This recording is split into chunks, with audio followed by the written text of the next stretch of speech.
A US aircraft carrier surges into the Caribbean, military pressure peaks, and then Donald Trump drops a shock twist.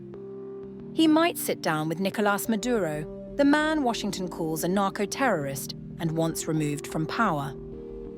Warships are circling, sanctions tightening, strikes continuing.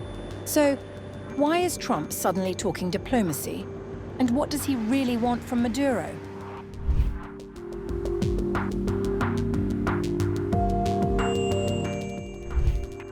Despite maintaining an aggressive stance against Venezuelan President Nicolás Maduro since the beginning of his second term, Donald Trump has now suggested that he wants to have a chat with the man who is still on the United States wanted list. Trump said on November 16th that he could hold talks with Nicolás Maduro, opening a potential diplomatic path after the US stepped up its military presence in the Caribbean. We may be having some discussions with Maduro, and we'll see how that turns out. They would like to talk. Trump's comments came on the day the US's newest and most advanced aircraft carrier arrived in the Caribbean Sea to bolster an already significant naval buildup in the region.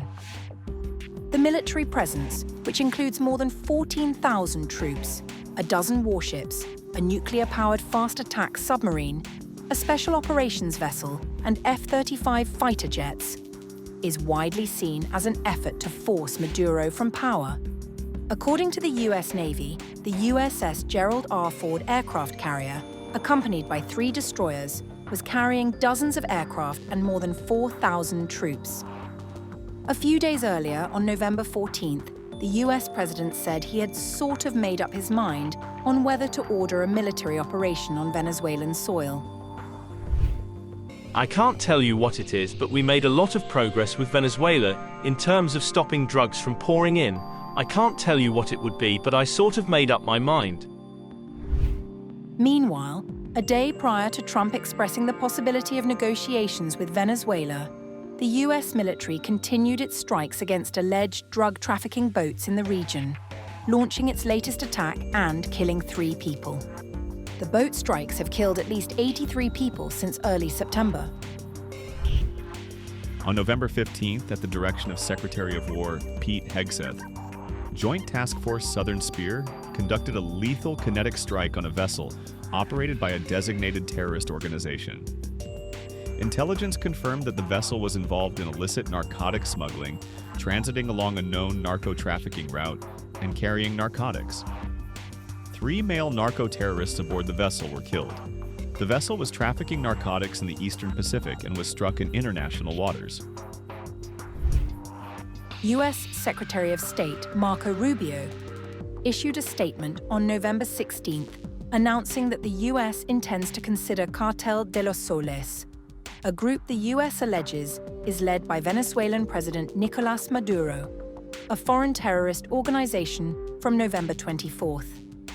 The statement added, "The Department of State intends to designate Cartel de los Soles as a foreign terrorist organization effective November 24th.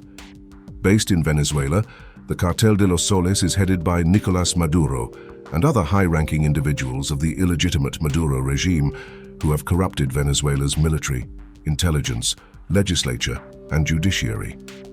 Neither Maduro nor his cronies represent Venezuela's legitimate government.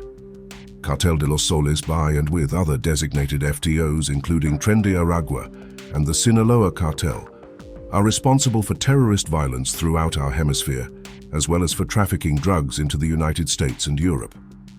The United States will continue using all available tools to protect our national security interests and deny funding and resources to narco-terrorists.